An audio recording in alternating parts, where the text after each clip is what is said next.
Okay, so we're live. Let me share with you really quickly the agenda,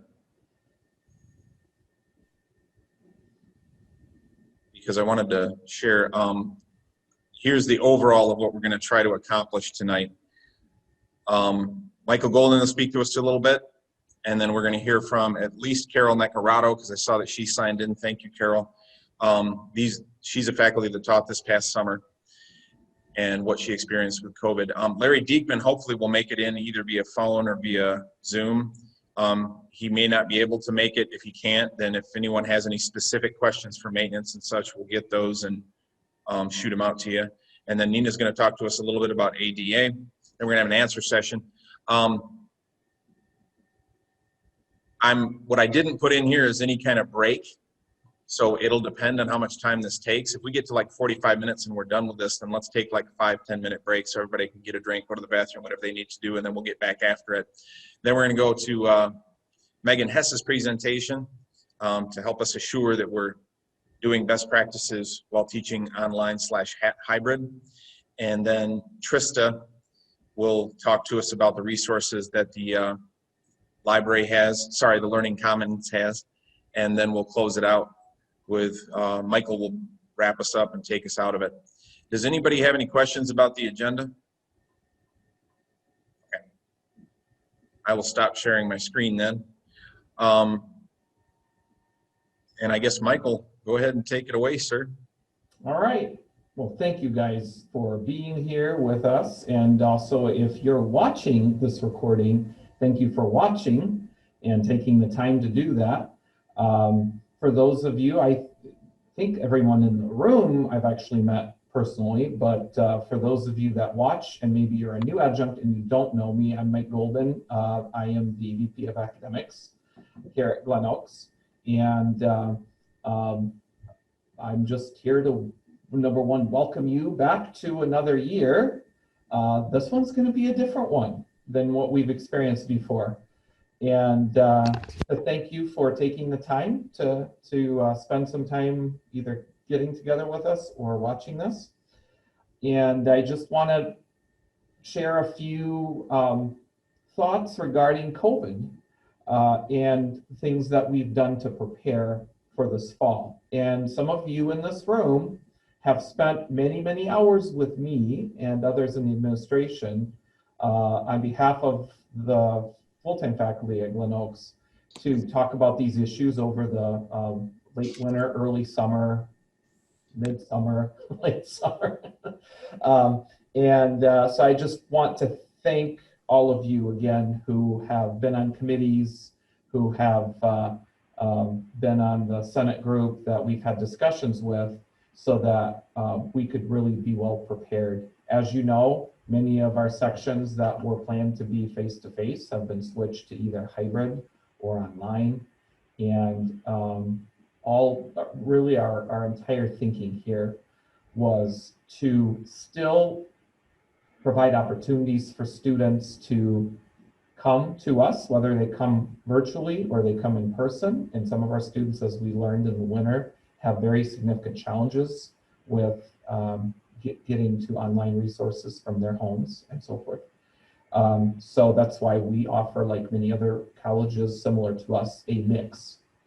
But I wanted to start with a reminder about something that you guys should all have received, and I'm going to share my screen here.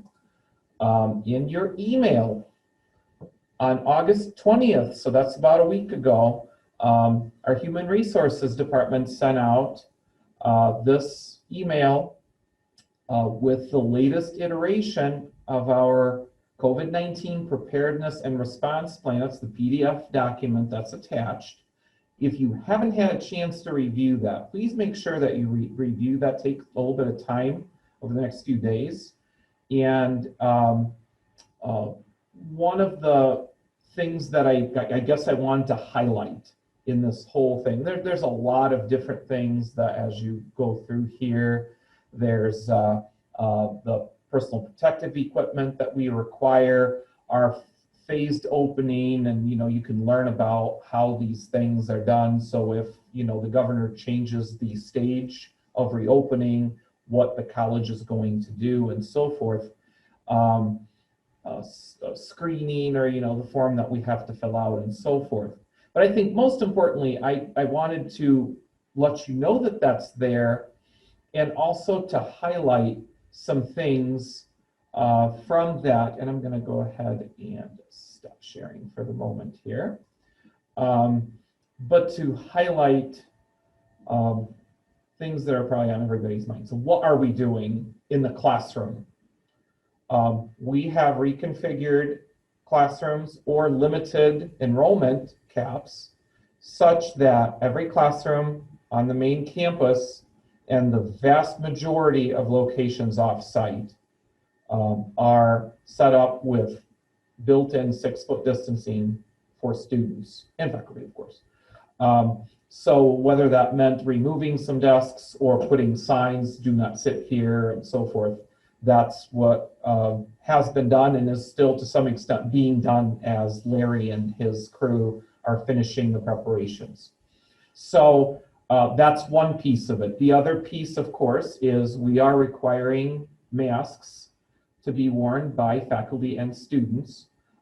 There was actually an issue that came up, and Nina might talk about it a little bit, but for students that have hearing impairment, if you happen to be a faculty member who has such a student, we might be approaching you to provide a mask with a clear cutout so that the student can read your lips. So, again, consistent with the CDC recommendations, with WHO recommendations, and all of the other kind of best practices that our committee that's worked on this preparedness document has put together. That is the policy of the college during COVID, is that is what we'll be requiring. And we will be providing support to you. I'm not sure if that's in this document or if it will be in this document, but we will be sharing this information with you directly. If you have a disruptive student who refuses to comply with those rules, or really any classroom behavior issues, we do have a quick response line. It is 111. And we have a code word. You need to ask for Nora, which we stole that from Macomb Community College. Thanks, Diane Roos, for sharing that document with us. But it stands for Need Officer Right Away. This would actually bring one of Larry's crew or Larry over to your room if there's an issue of that sort with a student. So, and I know that's something that's come up in many of our discussions, so I wanted to mention that. We're not really, I'm personally not expecting many of those issues because we've tried to communicate with students. I will show you also where students can find their version of the response plan on their website as well. And we'll be discussing this in more detail at the all college meetings, so if you will be attending that, and I'd encourage you to attend it if you can. If you are a part-time instructor, you have to if you're a full-time instructor. It's one of the required meetings. But you will hear about it some more, so I won't belabor that point. And then the other question that came up was sanitation, and I know we've got Larry here, so I won't steal Larry's thunder, but let me just say that they have been really keeping up on the best practices that our other counterparts are using.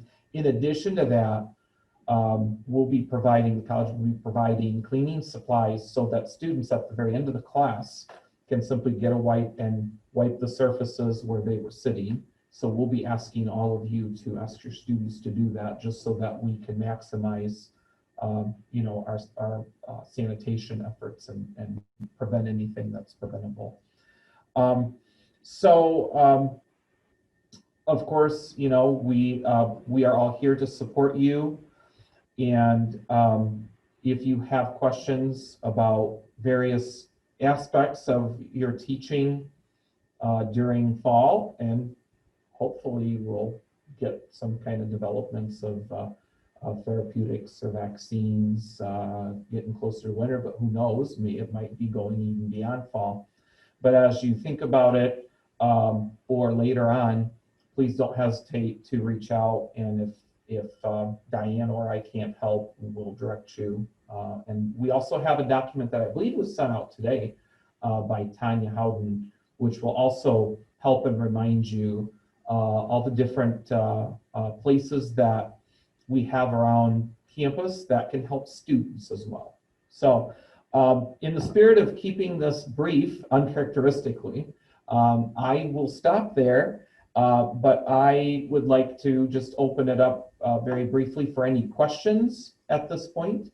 And then if you think of questions later, then that would also work as well. You can also use the chat feature if you want to just type your questions as well. So anybody have anything?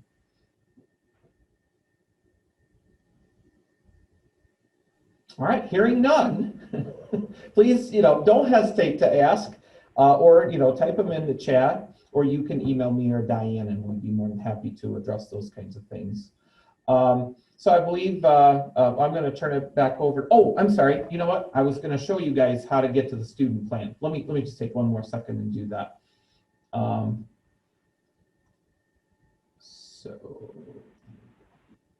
There is one question in the Mike, chat. someone had a question. Yes. They want to know about high school protocols, if they're going to be the same as ours. Right. So I guess the one thing, as I'm thinking about the high school protocols that we have not completely nailed down is the sanitation pieces. I know many of them are following the same routine as we are, that the supplies are going to be available. If you get to your high school and you find any questions or concerns that you have, please let us know. I think all but one high school had the ability to do 6-foot distancing or more. There was one high school where just the physical setup of a room made it so that the spacing between permanent desks is roughly 5 feet one direction, and that could be more than 6 feet in the other direction. That was, I think, the only irregularity that we have found. But if you have any concerns when you get to your room, please let us know, and we will work with you and with the school administrators to address that. I don't know if I answered the question, but I guess overall, what we've said is that we will be asking the schools to follow the same protocols as we are on our campus. Now, in the building itself, they may be just like when you go into Myers or Walmart or something, that it might be a little bit different than what we follow here. But once you get to the room, then all the protocols that we have should in theory apply. So if that's not the case, please let us know and we'll address that with them. Any other questions? I don't see any in the chat, sir. Yep. While you're thinking of maybe additional. Thank you to Stacy, by the way, for shouting out about Sturgis. So yeah, I'm not seeing the chat right now because I've got the sharing. So, but anyhow, so I wanted to show you, if you are on the Glen Oaks homepage and you click on this link in the little red, my wife used to call them, she has a marketing background, she calls them violators. Those little things they put on boxes or web pages that go over something else. So on this red violator, if you click the glenoaks.edu/coronavirus, this is our official kind of public coronavirus page. And one of the things I just wanted to point out, because you may want to show this to your students, is the COVID-19 preparedness plan for campus reopening. And this was put together with the help and input of faculty as well as our student services staff. So again, thanks to all who have participated in this. It talks a little bit about classes, which all students in theory should know by now if their classes have been changed. They've been asked several times to check their schedule on my GOCC. And also the requirement for them to wear face masks, and what to do if a student has a documented disability that would prevent them from wearing a mask. And so they do work with Nina, who is here, and she'll maybe talk about this a little bit as well. Sanitizer and so forth, sneeze guards that we have installed in different spaces and so forth. Our social distancing protocols, the prevention protocols, which is just kind of giving students general information about how to practice good hygiene, which they hopefully should be doing anyway. But, and then what to do for students who are high risk, you know, who are exposed, who have symptoms, or who have a positive test, and a statement on the health and safety of students. So please feel free to direct them. Again, it's glenoaks.edu/coronavirus, and all of our COVID-19, this preparedness plan is the top item in this menu. So that's really all that I have. So again, if there's any other questions any of you have thought of, let me know now or later. I think we're good, sir. Thank you, Michael. Carol is here. Carol Necarato taught this summer. So she could share with us how she taught a bit face-to-face under COVID and maybe what kind of protocols she had her students do, that sort of thing. What did you experience, Carol? Hi, I'm not sure exactly everything that you want to know. So if you have questions, by all means, get them in the chat or raise your hand so that we can get those questions answered for you. Definitely, it just is not human nature for any of us to stay away from each other. So that's probably the thing you're going to notice the most when students come into classrooms.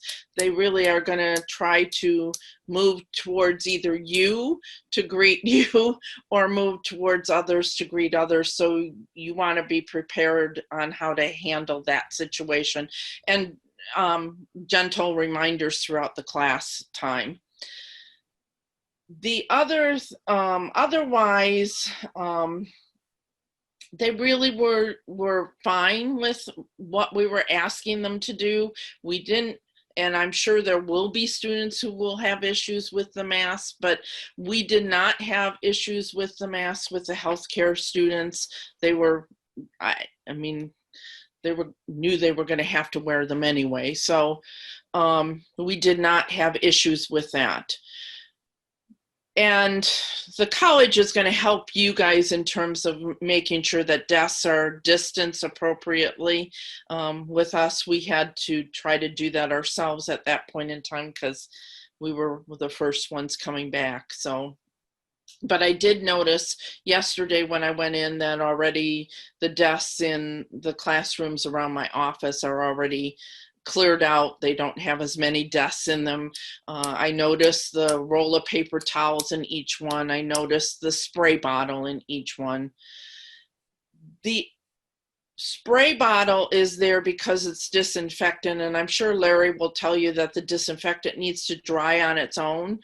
So what we in the nursing did was finish class a little bit early and ask all of the students to take that bottle. So maybe one student take the bottle and really spray down the desks and the chairs, so that then when they were sprayed, the students left and the desks were there to allow to just air dry on their own.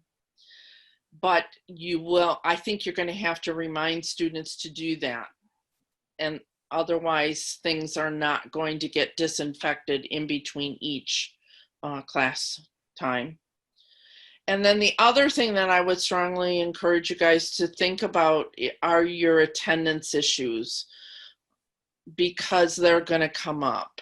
So we had students that, you know, the weekend before finals decided that they were going to go out and party and then woke up the next morning with sore throats.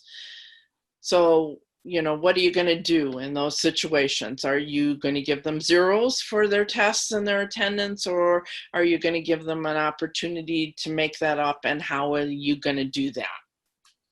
So those are some of the attendance issues. Attendance is just really, I think you really need to think about it because it's going to be different than any other time. And whether you want to be really flexible with your attendance or you don't. With the allied health faculty, we talked about it, and our attendance policy is usually a little bit more strict than a lot of the other classes under normal circumstances.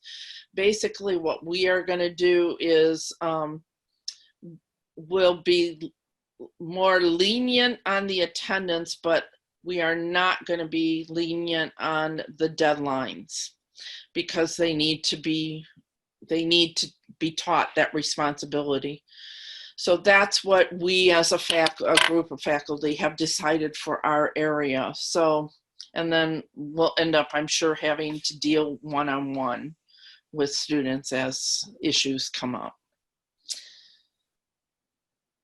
What else can I tell you? I mean, we did have issues where, you know, students came in contact with someone who had COVID. We ended up having to contact all of the class at one point in time, but some of that stuff is going to be done for you guys with Tanya.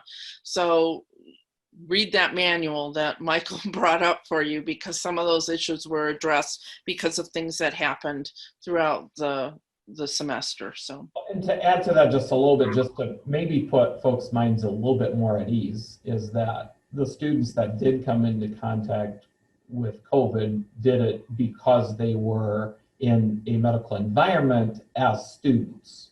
So we have not, so far to my knowledge, have had any student on the main campus, you know, turn up COVID positive out of the blue. So this was kind of, in some ways, baked in and almost predictable at that point, that there was a great chance that it could happen. The other thing I just want to remind folks, and I apologize for cutting in, but something that maybe I should have said is when our VP of Student Services, Tanya Howden, who was very instrumental in putting together the student-facing policy or preparedness plan, and communicating it to the students, she had a lengthy interaction, actually multiple interactions with the local health department, which is one of the things that we do. And we had a question come up earlier today, you know, at what point do we close if we have an outbreak? You know, how do we make that decision? And there isn't a simple answer that other than if the governor pushes us back to stage 3, then we will close, because all educational institutions will close at that point. But beyond that, it's that we have a COVID-19 task force that meets weekly. Ren's been on it as Senate President for the past several months. And several others of you who are here have been on it as well. And we also will consult with the local health department and get their advice as, you know, situations unfold. But the advice that they gave us is really when they're considering that someone's exposed, so that, let's say somebody tests positive, how do you know who to call to do the tracing? And it's any individual who came in close contact, generally without a mask, less than 6 feet for more than 15 minutes. And that kind of reiterates the 3 main ingredients of COVID transmission is time, proximity, and what's the third one? Sorry, I'm drawing a blank, and it's being recorded. Red, help. Confirmed infection, maybe? Proximity, time. Oh yeah, and PPE. PPE. That if you and the other person, you're both wearing your mask, then that does contain most of the large particles, the spray. So just to kind of, none of this is easy, and everybody feels a twinge of anxiety depending on situations. So I just want to acknowledge that, I guess. And I am sure, Carol, you can share this with us as a medical professional. And Diane also has a medical background. I'm sure, and Ren as well, as a Navy Corpsman, or Navy Corpsman, or medic I apologize if I. Corman, Navy Corman. Okay. So, but anyhow, that all medical professionals feel a twinge of anxiety when they deal with infectious diseases and so forth. So it is perfectly normal to have a little bit like, do I really want to do this? Yeah, I think with just what the country's going through and just with the pandemic in general, I would say a bit of anxiety is perfectly normal, maybe even a lot of anxiety. And I hope you're taking your own personal measures to control yours as I am taking to control mine. The other thing I would just encourage you, because and Michael, you kind of made me think about it, is be ready to answer students' questions about, because you're going to get calls. I was out with friends this weekend and et cetera, and I have a sore throat. Should I come in? So just familiarize yourself with that handbook that Tanya put out for all of us, that Michael showed you the link for, so that you can answer those questions for the student. Because it is unusual, because under normal circumstances, we would want students to come in if they're just not feeling well. But under these circumstances, we don't want them to come in if they have certain symptoms. So, or otherwise. So just make sure you're familiarizing yourself with that. And I don't know if all of you are watching the chat, but Jody did ask a good question about what COVID protocols should we include in our syllabus. And Diane did a great job of answering that, and to just maybe put the link to the website so that they have that and can get to it easily. And you might just want to show them how to do that if you're meeting face to face with them, so that they know how to get there. And to add to that, Carol, as well, I know we also talked about putting a college-wide COVID statement in the syllabus as part of the simple syllabus. So hopefully most of you are able to use simple syllabus. Do let us know if you have any issues getting your stuff into simple syllabus, and we can help, or somehow make sure that your students get the syllabus. But one of the nice features of simple syllabus is that we will be able to just add that statement probably tomorrow morning, and it will automatically populate in all of your syllabi in simple syllabus. We'll include that link, and we'll probably include just a couple of general sentences to give students some general idea of what's expected of them in the classroom, like helping to disinfect at the instructor's direction and wearing masks, just so that it's included in everybody's syllabus. And you guys are welcome to add, because like, for example, nursing and allied health or biology, that you guys may want to add some additional things that are also pertinent or connect the COVID pieces to some of your other safety PPE types of pieces as well. So that's, you have that freedom to do that still. All right, thank you all. Our next up was Larry Diekman, and I did not ask him to bring anything specific. My thought here was maybe if anyone had any questions for maintenance/security, and I have one that can kind of kick us off. So Larry, I understand we're going to be able, I'm sorry.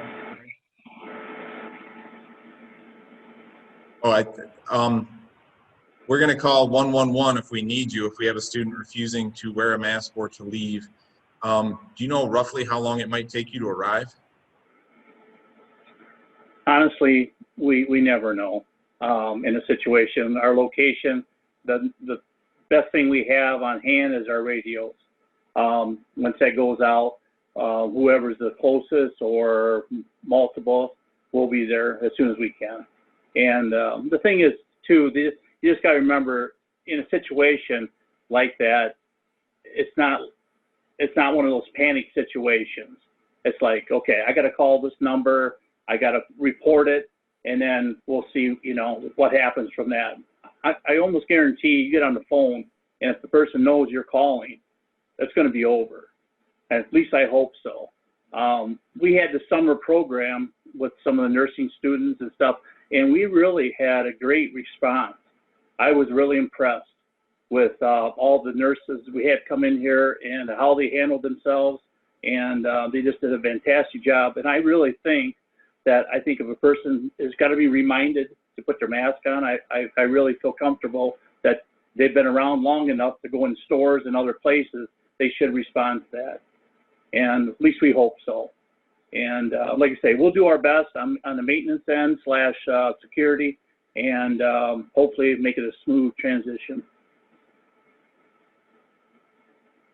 Thank you, sir. And I really appreciate you showing up tonight. Just to let everybody else know, I forgot to, I asked Larry if he could come, like, what, 2 weeks ago or something, and then I didn't send him the invite, so I sent it to him about 10 minutes or 15 minutes before the meeting.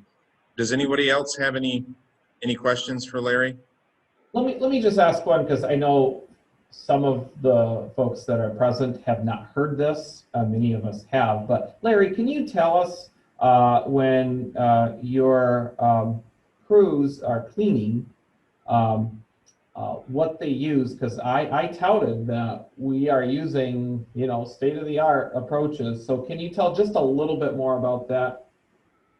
Yeah, we are using a chemical that KSS out of Kalamazoo supplies us with. Supposedly it's one of the top lines. Of course, every salesman will tell you the same thing. But the nice thing about this is you put a light coat, so you're turning the trigger down or turning the spout to a fine mist, and the best results are letting it dry on its own. But the nice thing about this, it only takes 3 minutes. So if you don't put it too heavy on, it should be dry in 3 minutes, and it's done everything it's supposed to do as far as disinfect-wise. And there'll be certain situations that you won't dry because maybe you put too much on or there's not enough time in between. Then you could have to wipe it off. And even our sales rep and also the company that supplies the chemical says it's better than nothing. So we felt for sure by that we were going to use that chemical and continue with it. And it still is ranked like number 1 in our area for other schools and places like that. Also, we have another chemical that we use that is in a fogger, and we'll go in through the classrooms and fog them, and the hallways, handles, all areas of the school with that. And that's a very quick process also. And like I say, we're going to do our best for you. And like always, if you have anything come up that you feel uncomfortable about or need something from us, don't hasten to call me or email me or whatever, and we'll get it handled for you, okay? Ticketing preferred, So right? the big thing is when you're getting ready to leave your classrooms, if you stop a few minutes early and have your students spray their area, and then if another class is coming in after you, that should give that 3 minutes needed. And the other thing we did was I gave Larry a list of when the rooms are being used and when the rooms are empty, so that large area of emptiness, they could come in and fog the room if needed. And because it takes, I think it was 25 minutes, correct me if I'm wrong, Larry, after they fog a room, that it needs to be sitting empty before the next class can come in. So they have all that information about when a room is being used and when it's not as well. Yes, and that's correct. And again, instructors, don't be afraid to say something if you feel that we need to do something extra, because whatever it takes, we will do our best to try to take care of it. Thank you so much, Larry. Anybody else? Thank you, Larry. And I don't see any more questions in the comments area.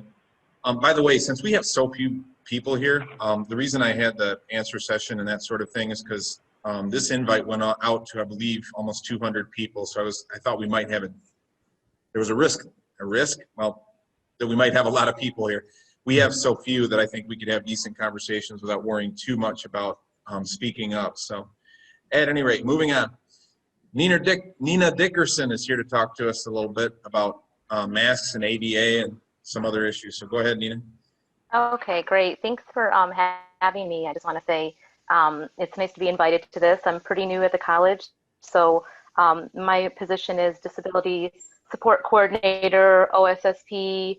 I'm a licensed counselor. I'm an academic advisor, so I'm doing a lot of different things. And I have just a quick presentation on disability support services. I'm going to touch a little bit about on the mask issue, and then just what we do, and again also talk about counseling and advising. So let me see if I can share my screen. Okay, so here we go. Let me see, and I'm going to use Siri. Okay, and all right, there we go. Okay, so just a quick overview. It used to be called Office of Student Support Services for Disabilities, like OSSD. So recently when I came in, I thought it was too long. Why don't we just call it Disability Support Services? Makes sense. So that's what it is, DSS. I am the only person in the office that works for Disability Support Services. So just know that if someone's wanting to meet with somebody in disability support, that would be me. So there's not anybody else there, just a FYI on that one. So I wanted to start talking about masks because I know that's been brought up, and I know that might be an issue where staff and faculty might feel a little bit uneasy about, the whole mask situation. So again, masks are required for all students, all staff. Okay. So that is a requirement. What I would suggest is that if you have somebody, or if you can provide extra masks, I know that we have some in the front office, so maybe having a couple extra masks on hand, just to have them in your classroom for the times that a student might say, I forgot it in my car, and it's a really long walk back to my car. Well, I have a mask for you. I lost it, it somehow disappeared, or they didn't think that they needed to wear one. So we're requiring cloth masks, and we're not looking at face shields right now. And that's an important distinction, because I know that other businesses may have different standards, but here we're looking at cloth masks, and maybe not fishnet masks either. So that's another thing to be mindful of. So they are required to wear it. So then brings up the question, what about those students with disabilities? So what about the ADA? A student comes in and says, well, I have a medical condition, I can't wear a mask. Okay, so that's where I come in and I do my job. And so I would have you refer the students to me, and I will schedule an appointment with them. My contact information is listed below. And I work with a student to figure out what are the concerns, what's the condition that prohibits them from wearing a mask, and what can we do to address that. And Diane and Mike were talking with me earlier this week, because we did have a situation with a student. So we're looking at what can we creatively do to help support that student while also adhering to the mask requirement. So at this time, there should not be a student that comes into your room that says, I don't have to wear a mask, I have a disability, here it is. If there were a situation where a student would be in your classroom without a mask on, just know that this would be a discussion that I would have with faculty, and it wouldn't be a surprise, okay? So I put a little script here. If you had a student that said, or if a student were to come in without a mask, you could say, do you need a mask? Do you have one available to put on? If you have a medical condition, disability, or concerns about wearing a mask, you'll need to contact our disability support coordinator, my name, to discuss your options. If they do not want to wear a mask and refuse to wear one, then they'll need to leave the classroom. And obviously, if it gets a little intense and threatening, then you do want to contact Larry. But I think if you see someone in your classroom and they have it on, or they don't have it on, you could just walk back and quietly address it with them. Do you have a mask? I don't know that any student's going to be so bold to just make a scene, but we don't know that yet. So that's what I wanted to talk about first, is the mask issue. Anyone have any questions about that?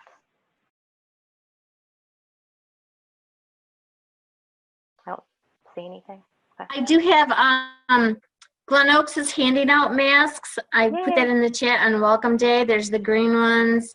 Here's the white / beige off-white ones at the door when they're coming in for the first week. They also have some of those the gator things as well, that they're just going to be handing out to students. So yeah, there's plenty available. So you know, us staff, we have some, and then you know, student activities, they have nice little bags that are going to have masks and other little goodies there to help keep us safe. So students should have that available right away.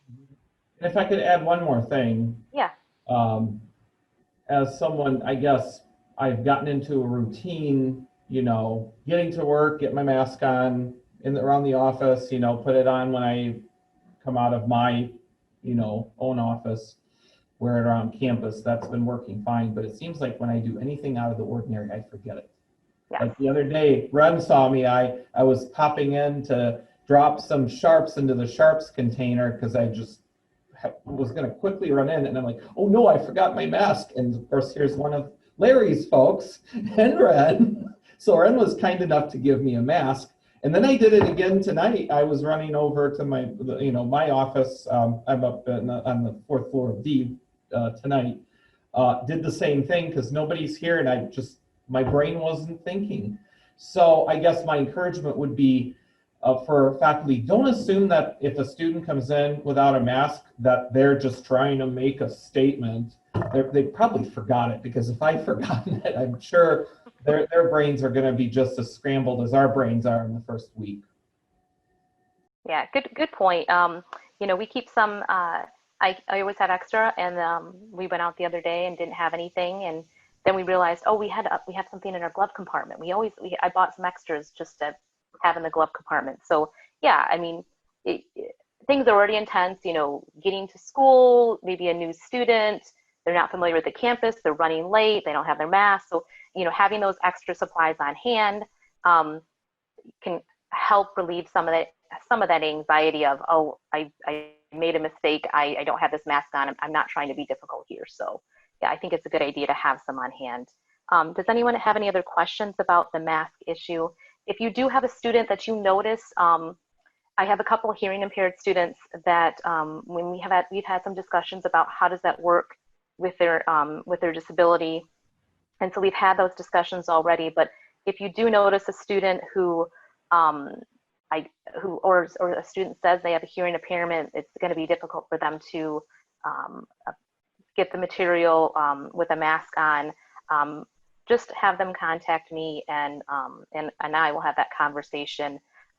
One thing I did want to add, I don't think anyone would do this, but you know, don't send the student down to my office, like walk them down, march them down, you know, to see me, because I probably won't be able to see them right there and then. So what I'm trying to do is schedule appointments so that I can give them my time, and we can have a really good discussion about what are their concerns and what are some options.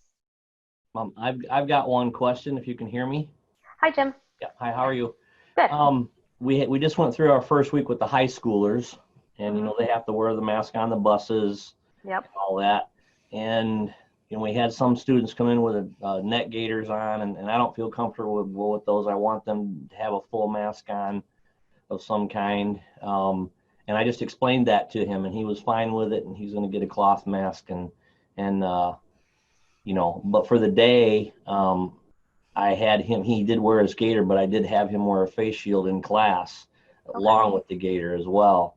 But the other thing is, what I'm having problems with is they're not covering their noses up with them. They're wearing them down here, you know, all day long. And I have to keep reminding them to, you know, they have to have their noses covered.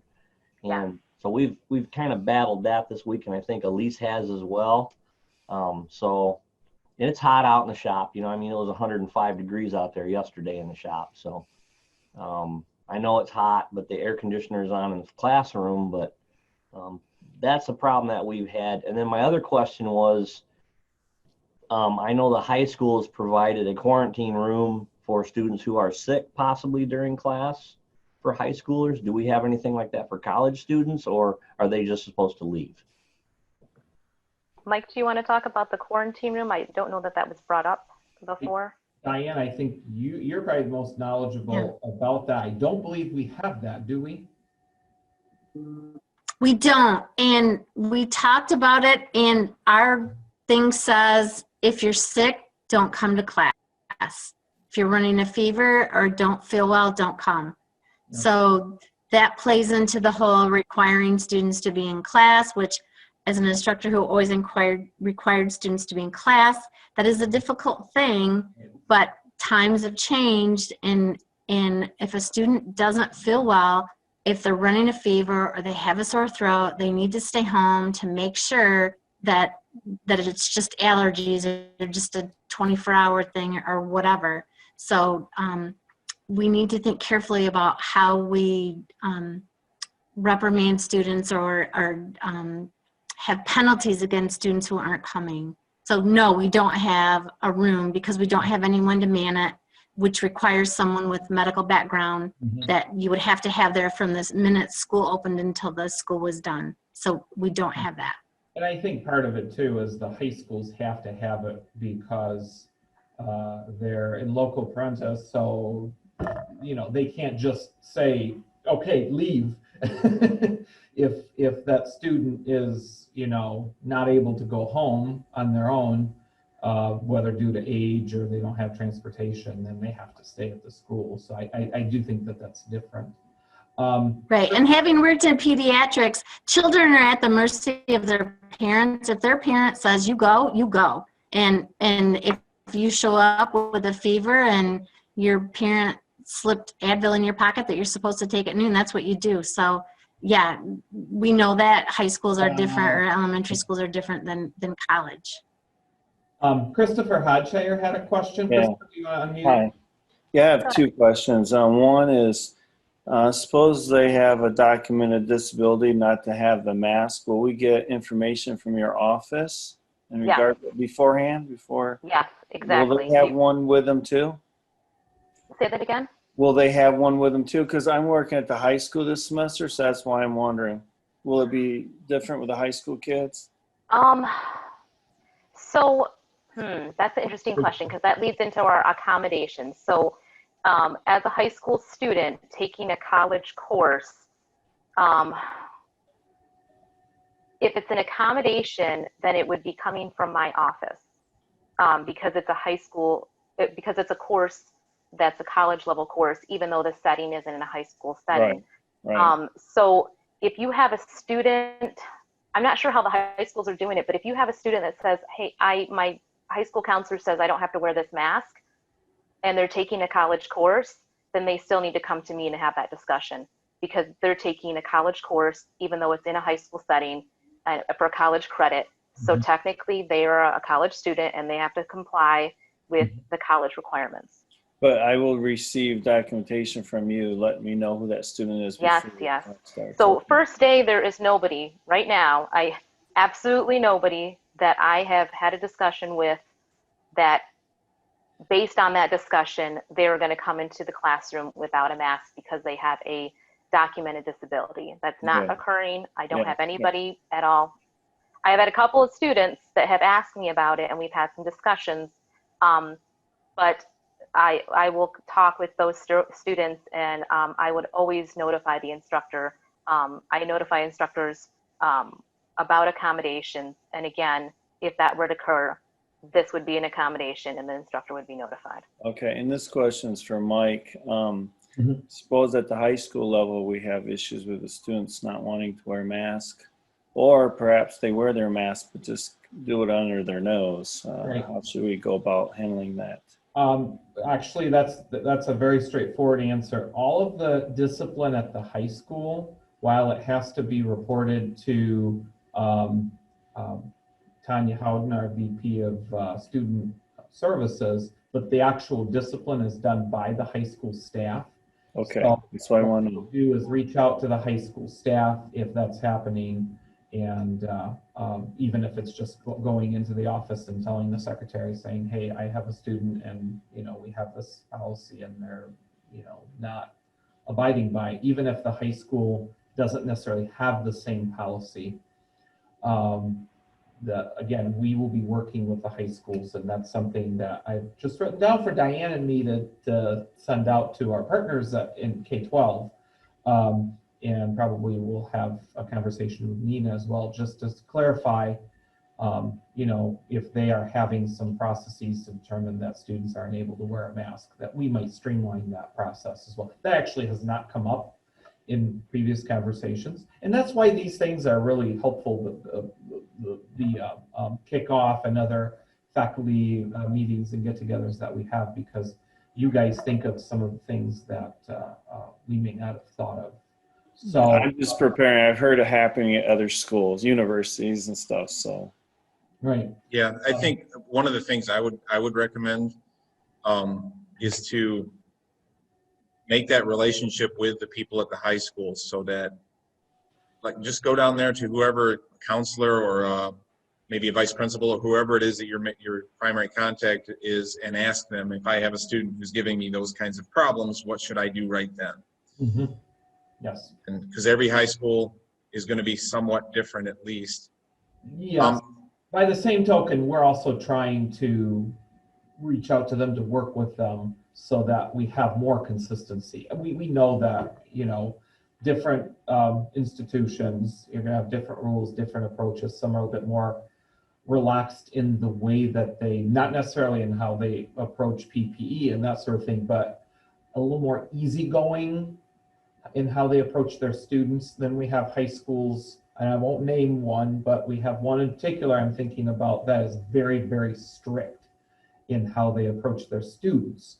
So, but generally, when faculty have had behavioral issues, I do believe that they get addressed rather swiftly. So, anyhow. I want to shout, sorry, Michael. Yes, I'm sorry. I want to shout out, Linda Walker just mentioned a bit ago, I was notified that if CTE student at GOCC feels sick, they should go to admin, and they'll be escorted to the main hall conference room for pickup by their parent. So I hope that helps. Yes. Can I speak on that too, Mr. Wren? Go ahead. Yes, that Linda actually asked me that question, and I notified Jamie from HR, and that was the instructions that she gave us, was that if we do have a student all of a sudden comes up ill and not feeling well, to send them down to the admin office. They also have a temperature check down there, and then they would put them in the ACR room until their guardian or parent or whoever ride provider would show up to pick them up. So we can kind of get them out of the school, but yet keep them safe in an area. With the fogger on standby, I assume. Well, I was going to talk there, and I saw Linda ask that question. I just wanted to make sure that that we're all on the same page on that. Thanks. And I was at a couple of the high schools this week as well that opened this week, and it really did go quite smooth. Props to the schools that had to come up with these plans that were ever changing, and the students all seem to be in line. I don't think the high schools are going to be as big of an issue as maybe some people are anticipating. I think the students it's a social event for most of them, so they're just glad to be back in school where they can see their friends, wearing a mask or not. And like I said, I think to answer the gentleman's question, I can't remember who it was, but if you did have students in a high school classroom and they weren't wearing their mask all the way up, I think as an instructor, I think you would be fine just to say, you need to keep your nose covered up. And I think they would, I haven't had any problem with it. Every time I say that to them, they go ahead and they pull it right up and they're good with it. So, and I just explained to them, we all want to be safe doing this. Nobody wants to get sick. So we need to follow the rules, and this is the way it is. And Yeah, I anticipate, Yeah, make it, I anticipate they're listening. make it a code. Make it a code. Just say, you know, wardrobe malfunction. And I was going to say, faculty, do not cede your authority to the students. Keep that authority. Never. That's what you have it for, is to make sure that your classroom runs smoothly and everybody's safe. I think, you know, the likes of Ren and Diane and Carol and I, and Jim also, anyone who is in a lab with hazards, we already do that as part of our teaching. Some of you haven't had to do that. Welcome to our world. Do not cede your authority. Use your authority for good. Okay. Does anyone else have any questions about the mask issue? I wanted to start with that because I know that's something that, you know, is on everyone's mind as classes, you know, start next week. So any other questions? No? Okay. So I'll just move on to disability support services in general. So we provide support services for students with disabilities covered by the ADA, the Rehab Act 504. Registered students are eligible for accommodations. So that's really important because if a student discloses they have a disability, they should be referred to my office. And then, you know, we have interactive interview. They provide documentation of their disability, and we look at what are the accommodations for that student. Please, please, please, if a student discloses they have a disability, even if you think that they're going to be okay with your class, you know, your class is easy, or there's really not anything that you can, any kind of accommodation that can be put in place for that student. You're helpful, you just, whatever the case is, just refer them to my office, because we want to make sure that the student makes that decision on their own. That if they come to the office and we talk about their disability, that we have that conversation on what are the accommodations and are they going to use that for every classroom? Because some students choose to not use it for certain classes, and that's fine. But I want to make sure that students know that if they do have a disability, or they disclose I had an IEP in high school, or something along those lines, that they're referred to my office. Okay. Accommodations. And Ren, that little up there's kind of blinking. So if there's any comments while I'm talking, just please let me know. Okay. Can you? I can't. I didn't realize I was muted. Oh, are there okay, go ahead. special things? Are there special things offered on Canvas for online only classes for ADA? I mean, is there something that we should know or use special online? Jennifer Mick asked that.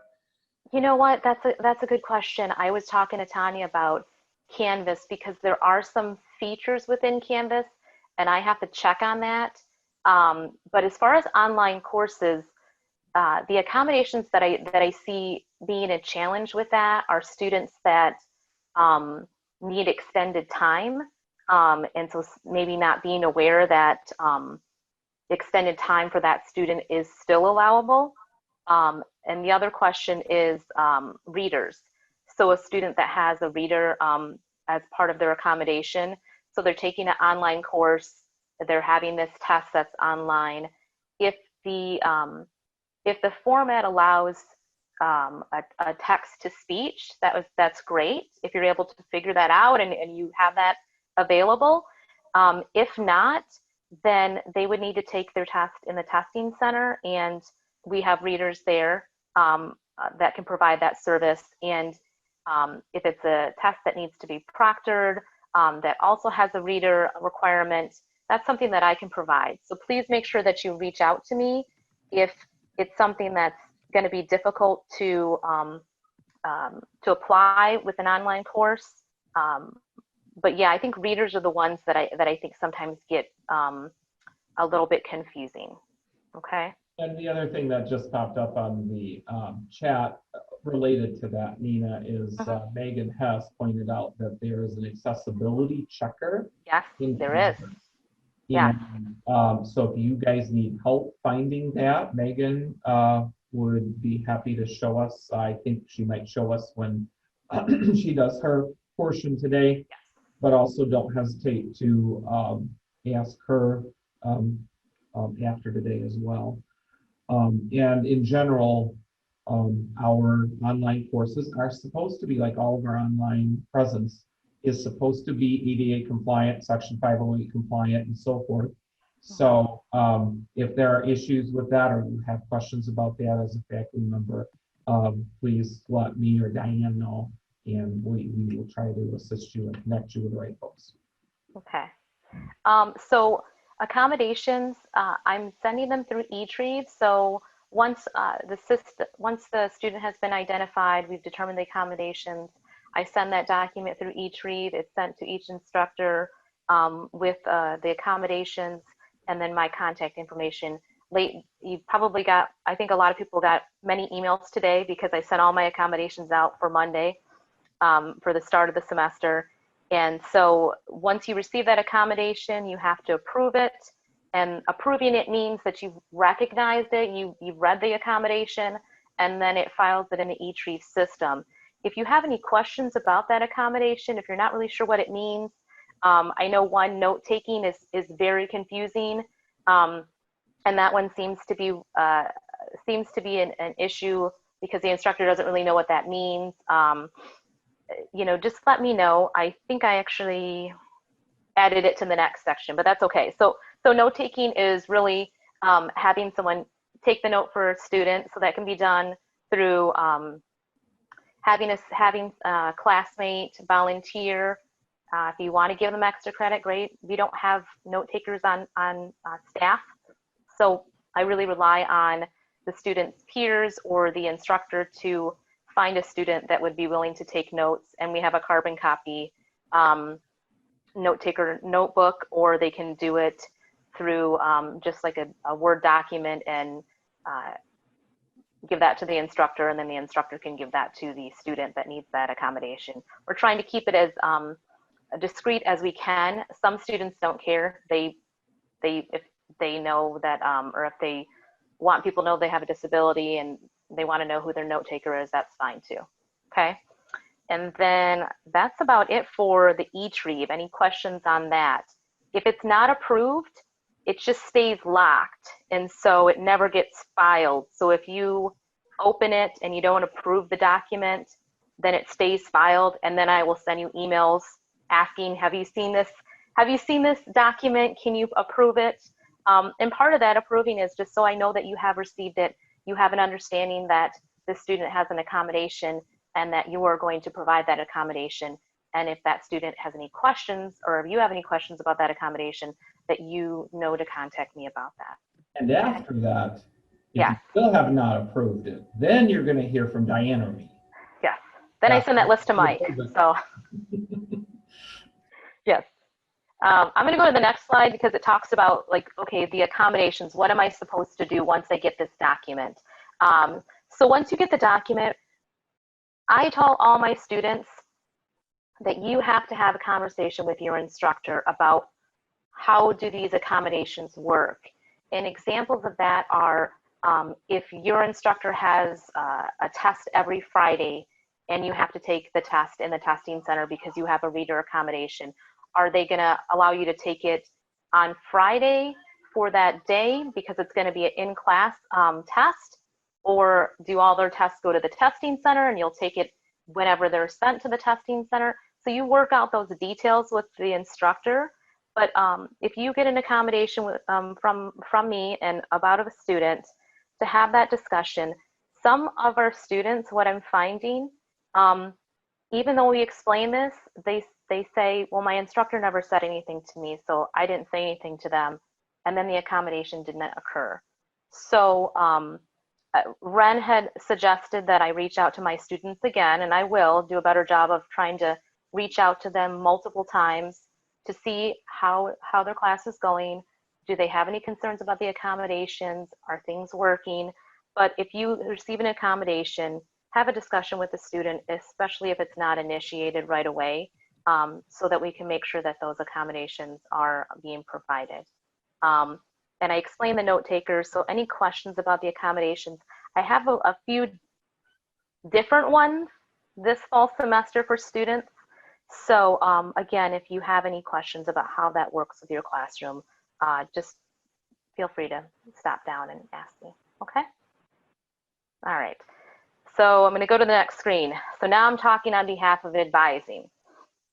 So advising, so Tani wanted me to put in the plug about that student concern button. There's a link here, so those are the Maxient referrals. So if you have a student concern, and I'll talk about some of the student concerns, use that because it's a way for us to get that information, and she's also tracking that information through Maxient. She does not want this used solely for midterm grades. So if a student is failing, yes, you can put that in Maxient, but we're also, as advisors, we're also gonna get that midterm report too. So if it's a midterm issue. So examples of things that you can put into that's a Maxient referral: students not attending anymore, any unusual issues with that student, they're struggling academically, sexual misconduct, so that Title IX. If somebody is withdrawn, discloses they have a mental health issue, I have depression, that's why I can't come to class anymore. Anything like that, you can put that in the Maxient referral. But also don't hesitate when it comes to mental health issues or something that's immediate that you feel the student needs to talk to somebody right away, to also put a Maxient referral and then email the advisors. You can email me, you can email Ben Fries, who's the director of advising. But if you think it's immediate, that the student needs to contact somebody or needs to be connected with somebody right away, also send us an email as well. Any questions on that? Oh, Ren, you're muted. Again, I gotta remember I'm muted. Do you have the capability really quickly to go show them how to get to the Maxient report? Report of concern. I don't know if I can do it really quickly, to be honest. Hold on, because I can. Okay. I'm gonna. Okay, thank you. I am going to steal. Let me see. What am I doing here? Yes. Okay. Do I need to stop sharing or no? I don't think so. I think I just stole it from you. Oh, that's okay.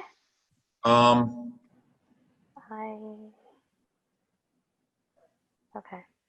From the college's homepage. Yep. Right down. Nope. It resized itself, but right down here, report a concern. Yep. Mm-hmm. And once you click on that, it should be pretty straightforward. But if you have a student who's struggling academically, for example, concern, worrisome, or threatening behavior, you're concerned about the student's academic performance. So that's why concerning that's the part of this whole thing that makes sense. It turns into Maxient, Lori. That's what the system that houses those concerns. So yeah. But again, it's just report a concern right from the webpage. Okay.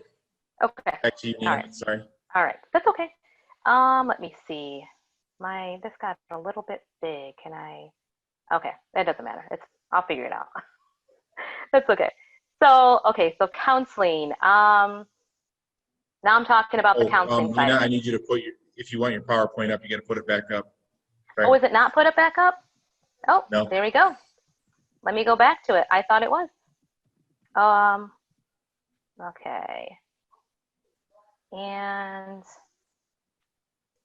it there? Okay. Are we able to see it now? Yes. Okay, good. All right, so I'm going to talk about the counseling piece, and if you need me to rush through it, I will. So counseling, I'm a licensed counselor on campus. Ann Springsteen is the TRIO director, who is also the other licensed counselor on campus. We have Covered Bridge that comes in, and they provide ongoing mental health counseling to students. So if I have a student that comes in and they need something a little bit more long-term in terms of ongoing services, then I will refer them to Covered Bridge. There's also this nice little document that was created, and Ann did a lot of really good work with that. I have a student so if you have a student with is losing their house, or a student who has transportation issues, or a student who had a death in the family, or something along those lines, needs clothes, this document was created to answer some of those questions. But if you have a student who is withdrawn, discloses mental health issue, you think there's a mental health issue, you can have them suggest they talk to somebody in advising, and you can say, I'd like you to see one of our counselors, or do you think that you want to see a counselor, and then have them schedule an appointment with me. If it's something that's any kind of self-harm, immediate suicidal comments, threatening behavior, obviously you want to act appropriately, so you don't want to wait for something like that. If a student is in distress, crying, upset, threatening suicide, walk them down to our office so that the student isn't left alone. And then we will address that issue if we have to contact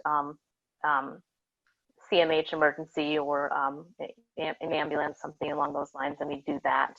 If it's a situation that involves any kind of violent or threatening behavior towards you or other students, obviously you would want to call Larry or 911 or the NORA, as the new system that we have here. So that's basically the counseling piece of that. When I'm working with students, I'm always using my counseling skills, but I'm not providing individual sessions or anything like that. We're working on what is the issue, how do we address it, and do they need to be referred out? Okay. All right. So I put a link here, and this is the Disability Faculty Handbook. I found that. So it's on the bottom of that faculty staff homepage. And thank you, Diane, for finding that information for me. And so it just gives a little bit more information about kind of the background about disability. Lyle Raven, who was my predecessor in this position, did a lot of work, and I just updated some of the pieces in the handbook. But if you feel like you want to do a little bit more research and learn a little bit more about disability and in academics, then I would direct you there. And then that is all that I have. I didn't want to go into any full length of disability support, just kind of give you the basic overview. So I don't know if anyone has any questions. I don't see any. Thank you, Nina. I appreciate it. Yep, Go thanks. ahead and take your screen down for me, pretty please. And we are at 8:15.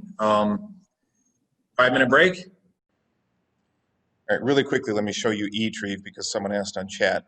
Go to the college's homepage, glenoaks.edu, hover over online services, go down here and click on eTrieve. Then you'll sign in to eTrieve using the same password, username that you use for most other things here. Once you're signed in, now you're in eTrieve. You have an inbox, which usually pops up first if you have messages. And in here, you will find the things that you have to deal with or you have to okay. Once you okay them, by the way, they disappear from this box. If you need to go back and look, for example, if you had a student who needed accommodations and you don't recall what their accommodations were, if you click on activity, you will see all of the things that you have done previously. Your whole eTrieve history will pop up, and you can go and find that particular thing that you needed to look at. There are also forms in here to take a look at. The Tutoring and Testing Center form, for example, is here if you need a proctored test, and other forms that you may need. As always, if you need help with eTrieve or anything else here at Glen Oaks, contact one of us. You can contact me, you can contact Diane, you can contact Michael. If we don't know, we'll direct you to who can help you.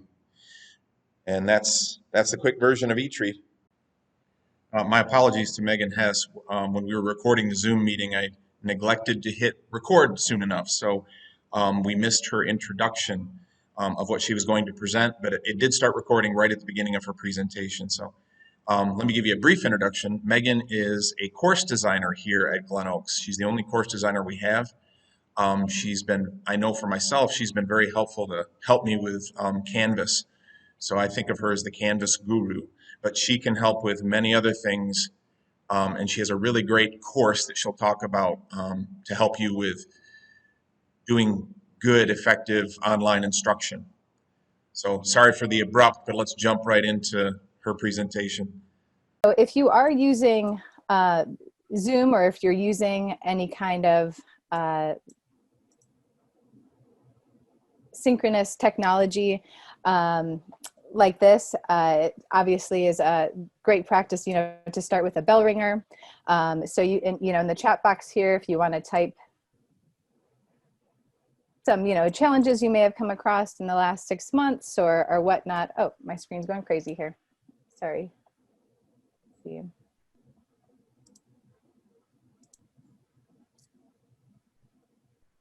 Let's see. Sorry, I added a dual screen and it's kind of going crazy, but I'll skip that just for now so we can just get on with it. So again, this presentation is just the tip of the iceberg, and just going to talk about a couple of tips and tricks in terms of communication, engagement, and then give you some resources. So in terms of communication, one of the best things you can do is just be super specific and detailed about assignment requirements and submission directions. I have found this will save you a lot of time answering emails in the long run, especially if you have an online class or you're giving directions only online, or through a screen. You're not there just to answer the every hand up question. So the more specific and detailed you can be about assignments, the better. Stay consistent with how you communicate and set up your course. If you want students to email you, let them know that day one. If you want students to use the inbox feature of Canvas, let them know that, and then be consistent with your responses. Same thing with setting up your course. Are your modules organized in the same way? And I'll give you a brief glimpse into a course here. The course that I will show you, for those of you that are not familiar with it, is the Teaching by Design course. That is the professional development course we offer a stipend for. So when you are setting up your modules, these are the ones that I've set up here. It's always good to start with a, start here section, and give yourself, a little introduction. It's great to include a video, especially if you're not a face-to-face class, so students can see you, students can see, just kind of hear your voice and see your face. It's great to have a frequently asked question area. And then in terms of your modules, they don't have to be set up like this, obviously, but it's good to have a system and for students to know what to expect coming into the week. I like to have kind of an intro to each module where, you clearly don't have to have the exact same thing in your class, but it's good to have, this is what we're going to do this week. These are the objectives. These are your assignments, kind of just so students have an overall of the week. So in terms of that, any questions so far? It's kind of, I've got a lot of pages here. It's hard for me to see the chat box. You can just chime in, unmute, chime in if you've got any questions. Yeah, I think people can just speak up when they need to. I'll keep an eye on the chat box though, Megan. Okay, sounds good. In terms of communication and feedback, it's really important to be timely in your feedback, especially in a hybrid or online class. Students don't always have the opportunity to come up to you at the beginning of class and have a conversation, or, just a quick, feedback here and there. Be very specific. It's great to say, this is wonderful, this is great, or this wasn't so good. But the more specific you can be in your feedback, the students know where to go from there, and the less emails you get. Obviously, make sure your feedback is aligned with the outcomes of your course. Provide some variety. in your feedback, whether it's through the speed grader, which I'll show you in a moment with it. You can do text, you can record a little video, which is a little more time consuming, but you can record one for the whole class, and then making rubrics in Canvas. And there's lots of tools within Canvas that you can use in terms of communication. So let me kind of show you a couple of these. Firstly, with the Canvas rubrics, let me get into, oh, actually I'm gonna backtrack here, and somebody asked about the Canvas accessibility, and since it's not on my agenda here, I just wanted to show that real quick. So if you are in your course and any page you are in, if you go to your page tab, you can view all your pages. So whichever page you are looking at the time. When you are in the edit mode, and this goes for announcements, this goes for anything, this is called the rich content editor. Anything that has this little toolbar head, if you see this little icon right there, it will say check accessibility. And if you click that, it will tell you any issues that you have going on with that page. It won't catch everything. For example, if you have a video with no subtitles, it's not going to catch that, but it will catch any images that aren't described correctly. So for example, this image could be named better, and then they're probably mostly image naming issues, or if there's a video that is inaccessible, that will do some of the checking for you. We got one question from Jennifer Mick. Yep. How do you use Zoom and do a link in Canvas? Can you clarify what you mean there, Jennifer?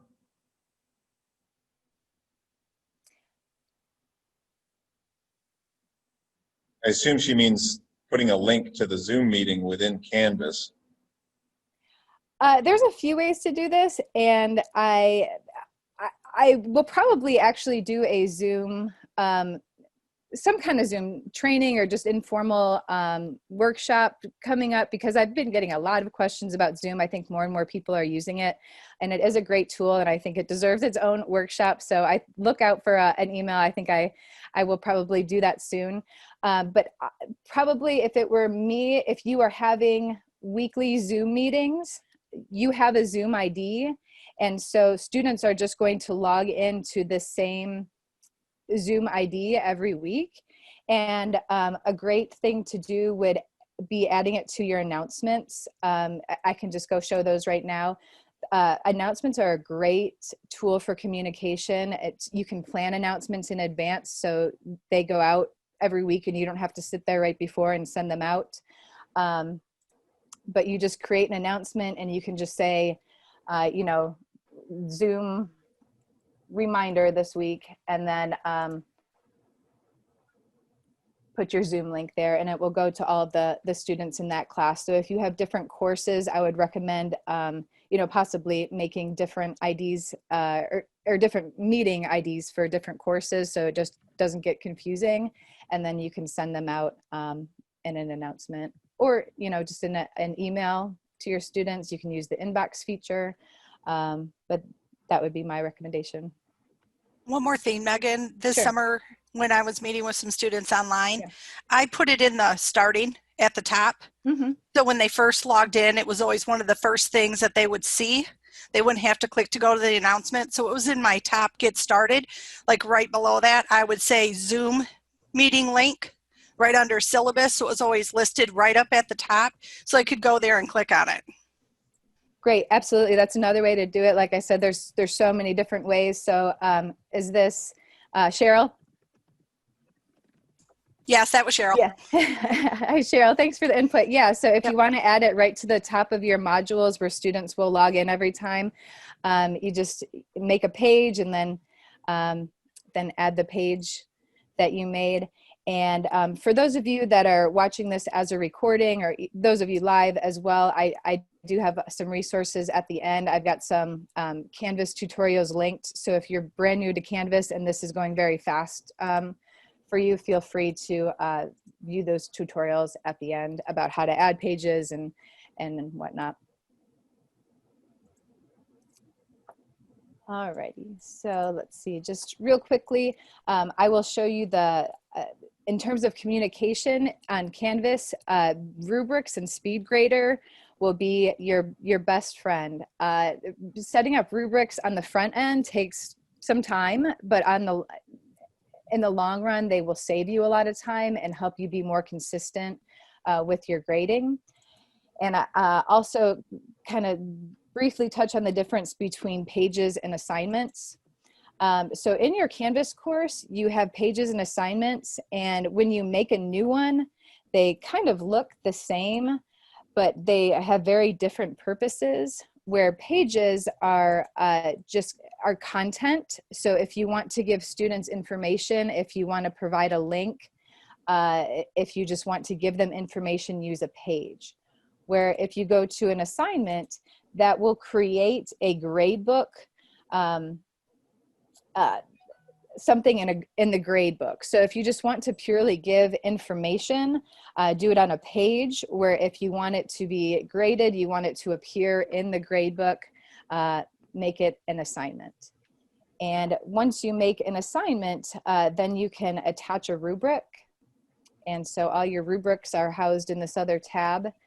So for example, this is a rubric I made for one of the professional development assignments. And when you can attach a rubric in different courses, once you make one rubric, you can use it across courses. And when you go to grades, once students submit things, you can easily go to the SpeedGrader and just click, click, click the rubric. Let's see.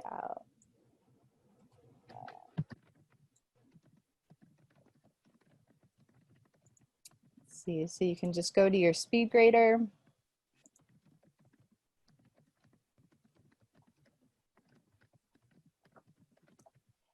And then you can attach rubrics to, let's see, I don't have anyone with a missing assignment here. You can attach rubrics to assignment and just easily click, click, click, and it goes right to your SpeedGrader.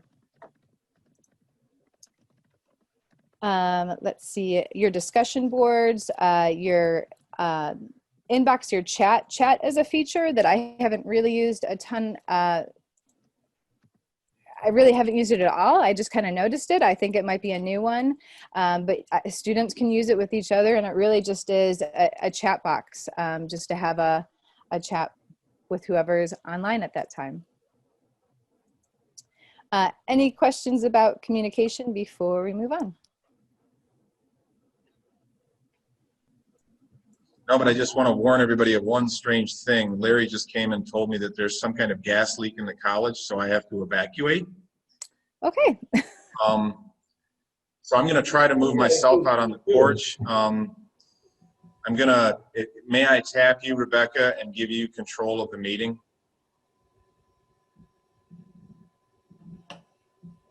Yes, you can. I have no control right now. I can't even find me, but yeah. Let me see if it will let me switch it over to you. All right, I'm sorry, Megan, go right ahead and I'll take care of the background. You're good, be safe. All right, so communication, obviously, just be as open as you can, understanding of students' situations, try to answer emails within 24 hours. I know sometimes that can be difficult, but even just acknowledgement of a student issue, I've got your email, I'm looking into it, or, just to know that you're there for them. So the second big point I wanted to bring up is engagement.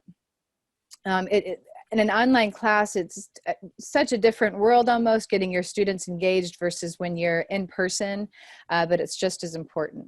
So again, that instructor presence, students want to know that you're there. Students want to know that you are in control, essentially, of what you're teaching. They don't just want to watch, YouTube videos and answer a discussion post, or read their book, answer a discussion. They want to know that you're part of their journey there. So a couple of different tools.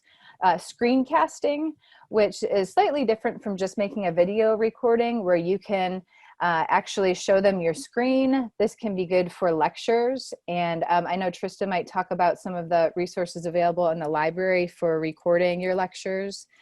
These are both free programs. Jing is another one. So those I would use for recording entire lectures to send out to the class that you can post on pages or even announcements. Video audio recordings, you can record, there's so many just quick, easy programs now, even on your phone, you can use as apps. You can directly record to YouTube, just a quick video and audio recording, just to touch in with your students, say, you know, hello, these are the topics for the week, and post it to your modules or announcements. And I really do like that record directly to YouTube feature as well. Just set yourself up a little YouTube channel and it will store all your videos there. Canvas has a really easy import feature with YouTube. So if you go to your module, it's really any page.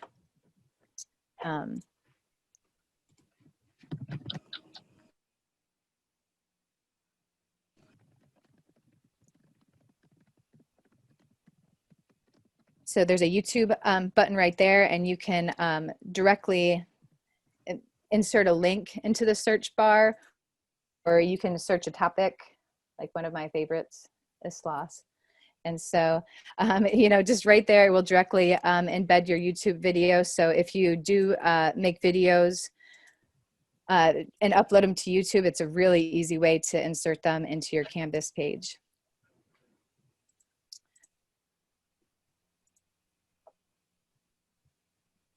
Alrighty.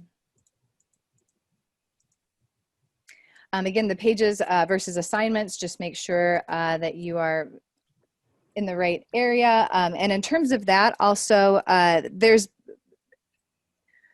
been some kind of different situations this year because of COVID, and some classes that have been changed to distance learning or in person.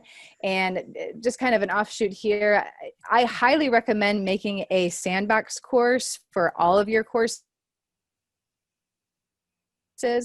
because if it gets changed to a distance learning or in person, sometimes the DataTel system just kind of wipes out what you have in that class that's been created by DataTel. So I always recommend making a sandbox, or just kind of a course that you can create in your homepage.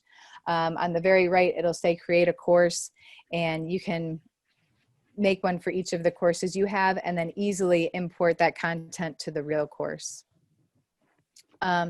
So in terms of variety, you can include on pages, assignments, quizzes. I love when I see images, videos on quizzes. It just makes it a little bit more exciting, entertaining, you know, and engages students more.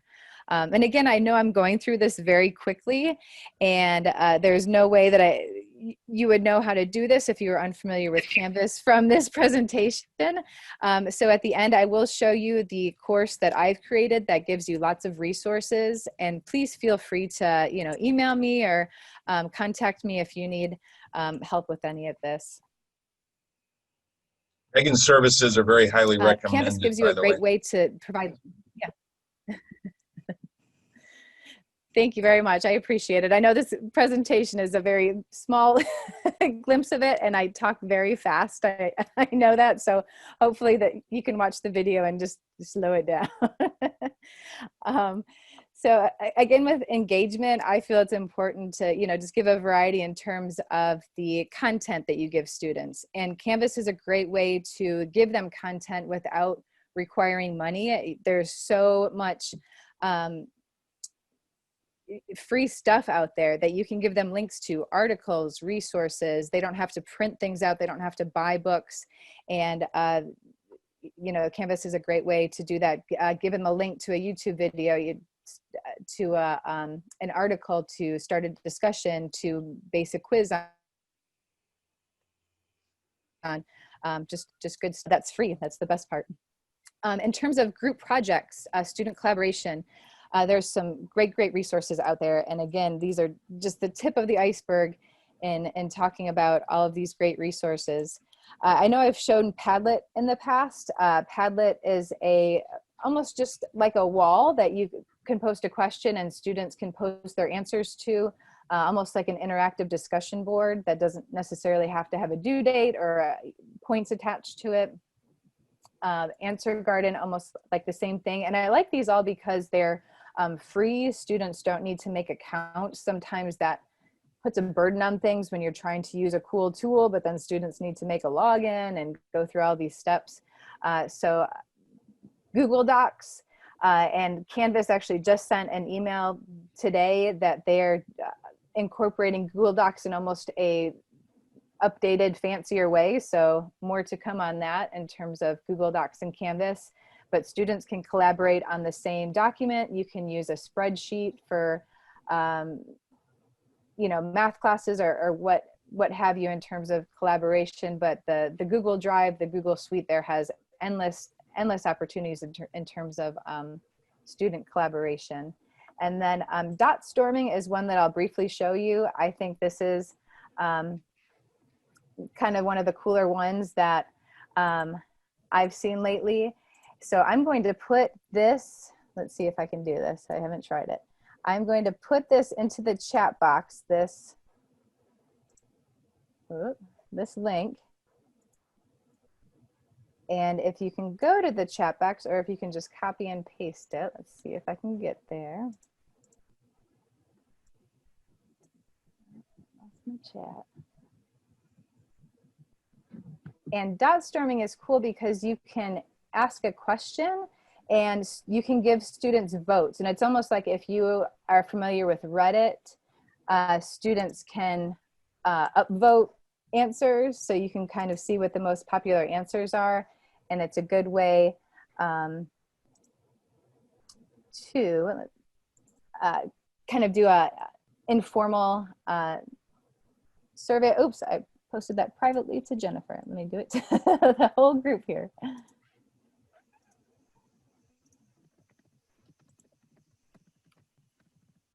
All right, so the link is there in the chat box.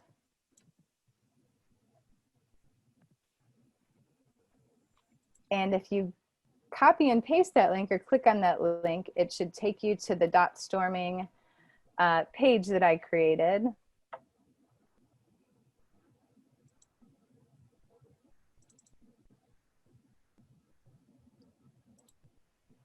And this is just a fun one. It's a good way, you know, you can, the cards that you put on there, students could add their own answers. So you can ask a question and all they need to do to join is just enter their name in the box right here. So all you have to do to join the conversation is just enter your name, and then you can get votes. So you should see little circles at the bottom there that you can click and upvote the answers. Didn't mean to click up that. And so every time that somebody votes for an answer, there's a little dot right there, and you can control how many votes you give your students. But just a kind of a fun way to take a formative assessment. And there's a little chat box right there. You can also embed this directly in your Canvas course. If you're not familiar with embedding, it's essentially just taking the coding. So a lot of these web tools will give you the code to share it within a page. And so if you did that, you would just switch to the HTML instead of the rich editor, and it goes directly on your Canvas page. So there we can see our participants. We've got a couple votes: cook, watch TV, family time, sleep. Oh, I'm jealous of those people. I would have 5 votes for family time. But just a fun kind of different tool that students might not have seen before. I know Kahoot's a really popular one, but students just need a little variety. And I think if you can just do something different to get their attention, it just kind of helps start the lesson off on a good note, and you might, you know, grab them for the good stuff. All right, so I'm going to get off dot storming here. Any questions about dot storming? Oops. I'll give you the link and the resources at the end. It's totally free. It's a pretty easy program to use. All right.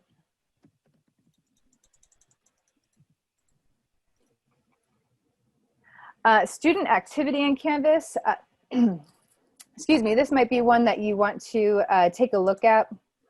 If you have students that are just kind of, radio silent, haven't checked in a while, you're not quite sure what's going on, there's a couple of things in Canvas you can do before you, just start contacting student services, wondering where they've been, what's going on.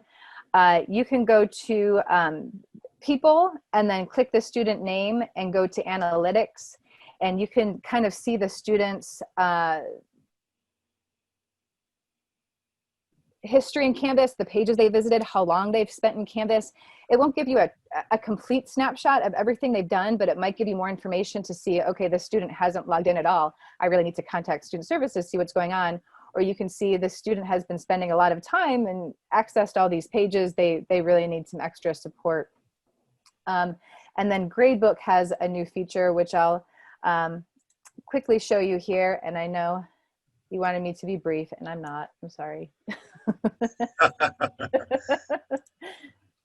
But let me just show you these couple of things, and then I will cut it off.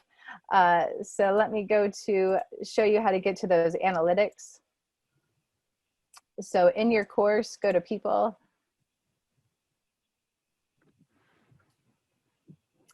And then you can just click on the student name, and then this little snapshot right here will give you just a brief overview of their grade, their graded assignments, kind of, I don't know what you would do with these stars, but kind of a, just a quick snapshot there. But then analytics is what you want to click on. And it will show you, the dates that they've accessed information, their communication, their submissions, if they're on time, if they're late, if they're missing, and then their grades. So this is a great button to go to. And then if you toggle the view, it will kind of give you activity by date. And then you can also see just how much time in general they've spent on the course. And then quickly, just a new feature in Grades, which is nice. It's a great way to quickly communicate with a big group of students. Let's say there's a whole group of students that hadn't turned in one assignment. If you go to your gradebook, these stacked dots right here, there's a new little feature that says message students who, and then you can click what you want it to be. Haven't submitted this assignment, scored less than whatever it is, or pick students individually. So that's a pretty cool little feature of Canvas that might help in the time to communicate with students in the long run there. And then your synchronous class meetings, like I said, there's just so much to talk about. I probably look for an email about, some Zoom tutorials. Canvas does have a conference feature. It's called the Big Blue Button. If you go to Canvas conferences on in any class, it will take you to Canvas's their own version of Zoom. And it's really basic, but that might be nice for some students where all you have to do is start a new conference. It sends everyone an email, and it doesn't have all the bells and whistles of Zoom, but that it is good for some students that don't necessarily understand that. Then lastly, just a quick plug for the Teaching by Design class. Our grant ends September 30th technically, but to pay out stipends, the class needs to be complete by September 28th. So if you started it, if you're interested in it, there's still time, but you need to hurry. And then lastly, I do have some resources that I will send this presentation out to everybody, and it gives you some links to some Canvas modules, to some Zoom modules, and other resources. All right, that's it. Well, thank you, Thank Megan. you. Is Ren still here? Ren, you still with us? I'm still here. Okay. Wi-Fi Oh, okay. seems to be working okay. All right, well then I'll let you take it from there, Ren. Thank you. Where's I don't know if you still see me okay. Trista's up next, I believe. Yes, please, Trista, tell us what kind of wonderful resources you have done in the Learning Commons. Can you guys hear me all right? Okay. Well, you know, I'm more excited about this than I think everyone is. But we recently created a faculty resource page on the Learning Commons webpage. So I'm gonna share my screen and show you guys that, and because I know we are limited on time right now, so I want to hit the highlights. If you want to get to the Learning Commons, which if you don't know, the Learning Commons comprises the library as well as the tutoring and testing center.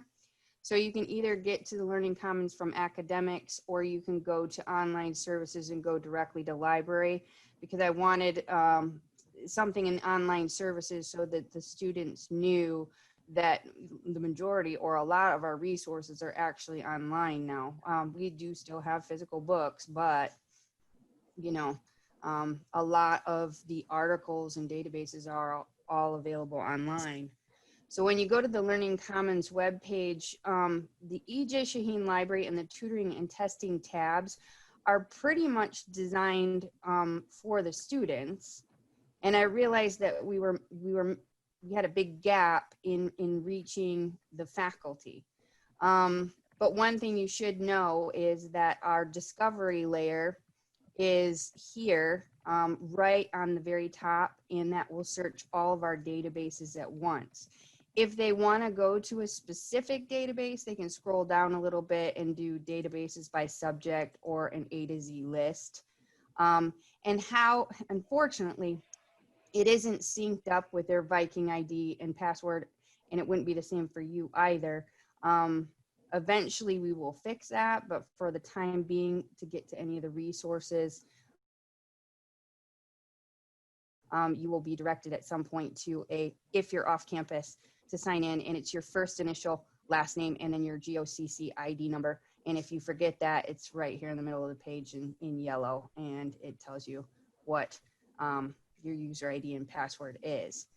But I'm trying to hit the highlights here for you. So we created this faculty resources page, and I kind of did it in a quick way so that you could find what you were looking for without having to scroll through the whole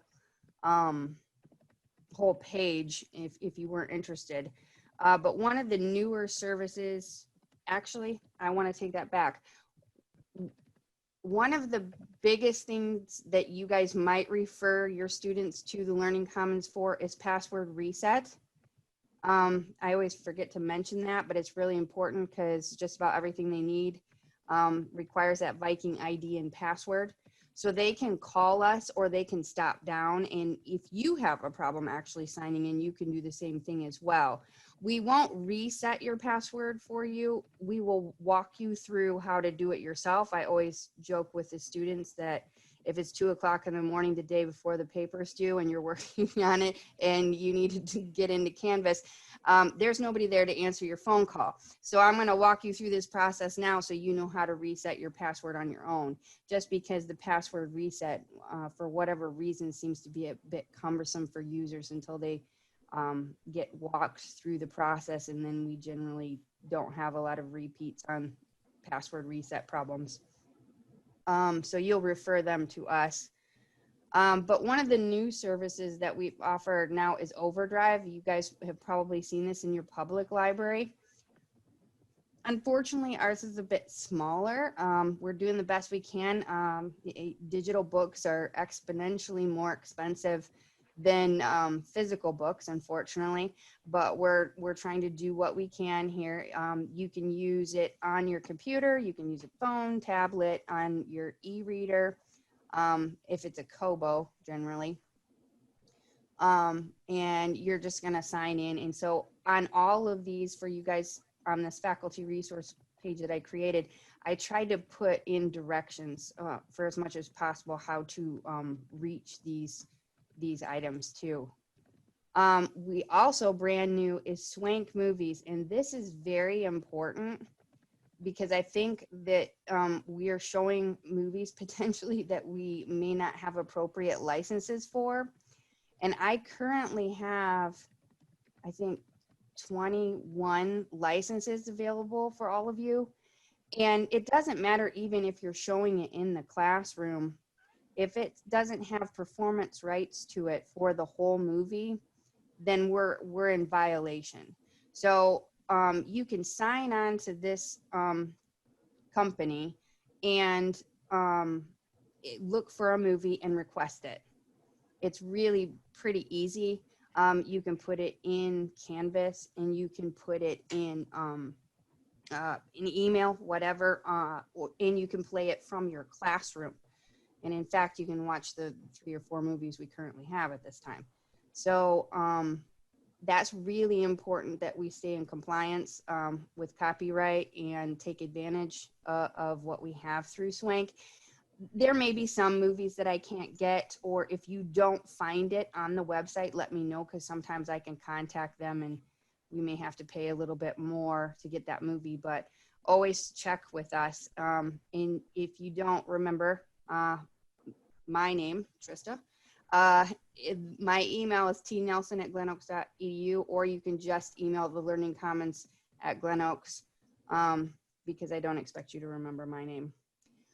We do have a wonderful AV room that it's just not getting the use that I would have hoped, but it is getting more now. We created a special room with like 6 different backdrops. It has a professional camcorder and also a DSLR camera.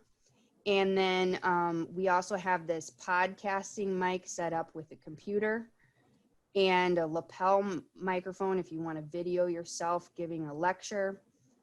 If you want to do screencasting, you can do it from that computer. We have Camtasia, which is a little bit more powerful than what is Jing and some of the other ones. You can do a lot more with it. And you can also just do audio. Michael at one point was doing the voice of our answering machine, and he came down and recorded on this. So it's very easy to do. It's available for 1-hour checkouts to students, but obviously if you have a need, we can make arrangements to do a little bit longer for you. And we have a binder there with some tips and tricks on how to work things and run some software. And if we bought a podium for it. If you think that there may be a need for you or your students in this that's not provided, let me know. I'm always willing to hear ideas. The idea was that some of the speech students would come down and video themselves taking their speeches. So you can always have a project for your students to do some sort of video assignment and have them come down and check out the room. I did not put the VR room on here yet because at this time, due to COVID, it would be painful to disinfect that, and I couldn't guarantee that it would be completely disinfected because there's just too many parts and pieces. So unfortunately the VR room is closed for this semester or until we get the all clear. Interlibrary loan, if you've ever, I'm assuming all of you have been to a library at some point in your life, even if you're doing your own research, we may not have the most powerful databases that some of the larger libraries have, but we can interlibrary loan anything that you need for your own research. Just get us the information. It's really easy. If it's a book, you're going to go through Mel and do it yourself. But if it's an article, you're just going to fill out a form and send it to us. Easy peasy, hopefully. Library orientations. I will not do it as fast as I am doing it right now, but I can come to your classroom and show the students how to use resources, how to search in the databases, and some good research practices. And so just don't wait till the last minute, and I'm not speaking to anyone in particular, but don't wait till the last minute and contact me, because I can't always guarantee that I can pick up and leave. But I'm happy to come to your classrooms and talk to your students and try not to put them asleep as much as possible. The databases we kind of talked about, but it's on the Learning Commons page. One thing that a lot of people don't know about is we do have free access to the New York Times. The easiest way to set that up is on campus to sign in, click on that link, sign in, and then you can access that from any device that you have anywhere you are. So if you're on your phone, you can look at those articles or whatnot. You don't have to be on the computer or anything. We also lend out equipment, and we're hoping that this will expand at some point. Right now we do have a smart TV, DVD player, VHS player, and then we have some old school media devices too, because you never know. I keep them around just in case. So we've got some old film projectors and a record player and CD and cassette. So if these are things you need, or you can think of other things, one thing I did miss on here, it looks like, is, oh no, I do have document cameras on here. We do lend those out as well. And some people have found very good use for those. It takes the place of the old transparencies and things of that nature. You can use the document camera if you want to. We may be the place in the future where you come to pick up laptops from IT, or other document cameras that you may have for longer periods of time, because we are open until 8 o'clock at night. So if you are, teaching in the evening, you don't have to worry about the fact that the IT is closed basically at 4.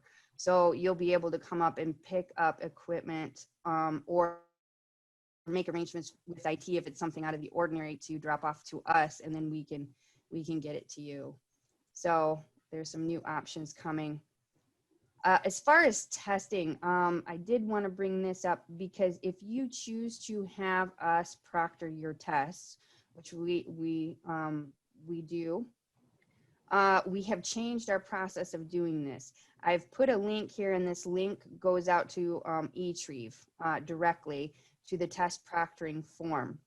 And you fill that out and request a proctor, either for a paper test or an online test. It doesn't matter.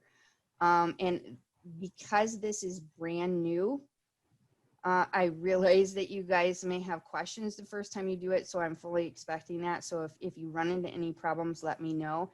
The idea was to make this a lot easier for all of you, because you guys in the past had to fill out a form in like triplicate for every single test and then physically drop it off. And you don't have to do that if you don't want to.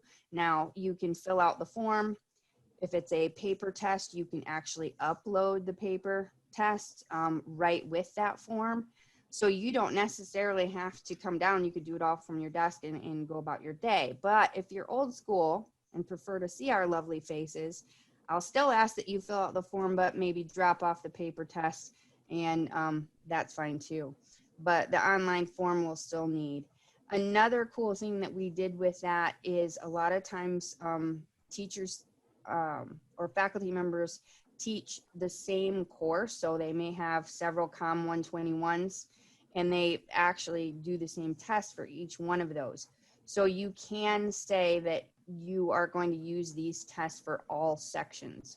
So then you don't have to fill one out for every single COM 121 you teach. So we did try to do some things that would make it a little bit easier and less time consuming for you guys to request the proctoring services.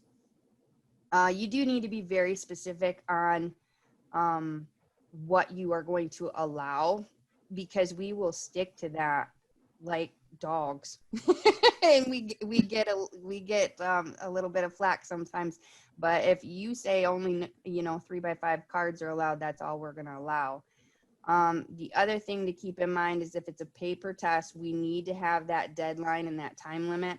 But if it's an online test, the expectation is that you're going to create those deadlines and those time limits within the online provider of the test. And that's easily done in Canvas. And I'm sure if you need help, Megan would be happy to help you set up the deadlines and time limits on those. And you can password protect those online tests so that we would be the only ones that would be able to allow them into those tests. If you do have makeup tests, which are one person out of your class couldn't make it, everyone else took the class or took the test in the class, or special tests or tests that need accommodations. You would fill out an individual test, not an course-wide test, and fill that out for the specific student, and then list all the accommodations. Oh, the other thing, I'm glad that's in bright red. We are doing testing by appointment only. What that means is we would prefer that the student set up an appointment, because I don't want to turn them away. I won't turn them away if I have a spot for them. So if I have enough spots available that's deemed appropriate, I will allow them to test, but I cannot guarantee that every time they walk in that I will have enough space to do it, or it will be in the area that they want to, because we only have about 5 spots available within the actual testing center. If they're okay with taking their test outside of the testing center, right in more of, I guess you would call it the library area, they can do that, but that might be the only option I have for them, because like I said, I literally only have 5 extra spaces in the testing center. The final thing is tutoring. Tutoring is a bit weird this semester.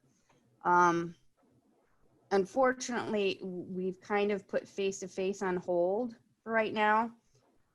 We are providing math tutoring via Zoom. We have not done other subjects as of yet. And if you know that you're going to need that, then you should contact us, or you think you're going to have students. I mean, you won't know probably until the first week that are going to need the tutoring. That's not to say there isn't any tutoring. We have NetTutor available. And when you go into Canvas, on the left-hand navigation of any course, it doesn't matter, it should say NetTutor down at the bottom. And they can go to that, and it doesn't matter what the course is. They could be in an English shell, click on NetTutor, and then choose to be tutored in chemistry.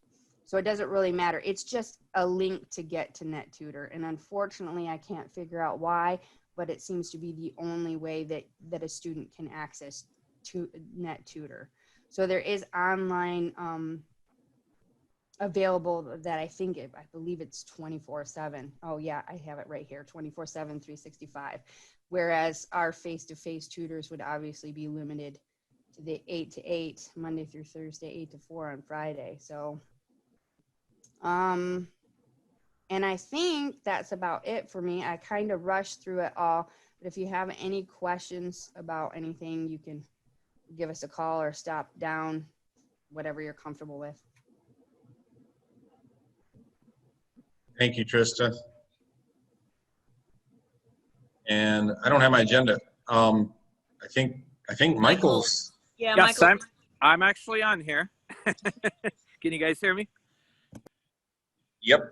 Take us out, sir. I'm actually going to try to see if it might be a little too, it's a little dark. I'm sitting on the hillside. But anyway, thank you, everyone. Thank you, our presenters. Thank you to all who have joined us today. The ending of this for Ren and I has been more unusual than we expected. But hey, we just roll with the punches. This is the Viking spirit. So just to kind of wrap us up, I just want to say, you guys, this is a lot like the rest of our life. We have to do a few things differently. You've got to wear masks. You've got to wear, masks into the store. You've got to think about, you've got to not shake hands. And I keep saying to people, I'd shake your hand, but hey, welcome to our awkward new life. And that's just how it is. That's exactly what I'm expecting of our semester. Some of you are going to be teaching hybrid. Some of you are going to be teaching online, perhaps. Some of you are going to be teaching fully face-to-face classes, but however you're teaching, wherever you're teaching, it's going to be a little bit different. We're all in this together. So just, as far as COVID, it's very simple. Wear a mask, keep your distance, and Just make sure that you follow all the safety precautions, wash your hands, all that good stuff. Other than that, you are still the most powerful person in that classroom, in that lab, in that virtual classroom, and you can empower students and help them through this and help walk them through this. And I truly believe, and with lots of prayer and supplication, that we can teach safely, even during COVID, if we just follow the rules and try to do our best. And to thank all of you, I know some folks have left, so we'll make sure we'll have a follow-up email. But I wanted to let you know, usually we have catered dinner with this. Well, for obvious reasons, we couldn't do that today. But I have spoken with Dan, and what we're able to do is you are going to be on the faculty kickoff list at the GO Cafe. And so there's going to be a choice of, I think, 3 different things. I've got to go back and look again, but we will send you that information probably tomorrow. For those of you who have attended, you know, I was going to say in person, but live as we're recording this, just to thank you for your willingness to be with us and to ask questions. And I also want to thank the Higher Quality Teaching and Learning Committee, and that is Ren Hartung, in no particular order, by the way. Ren's our chair, Judy Fetch, Megan Hess, Rebecca Birch, Chafin Lavinghouse, Lori Hatfield, Cheryl Schmidt, Linda Walker, and Michael Northrup. I don't think I left anybody off. I wrote them down earlier. I think just in the interest of time, I don't know, Ren, if you want to have any additional questions, unless there's 1 or 2 quick burning questions that folks have. But I think we'll go ahead and wrap this up. If nobody wants to, you know, ask something quick or add something real quick. Anybody have anything? All right, thank you all for attending. Yes, thanks everybody. Have a great semester, and if there's anything that we can do to help you, let us know.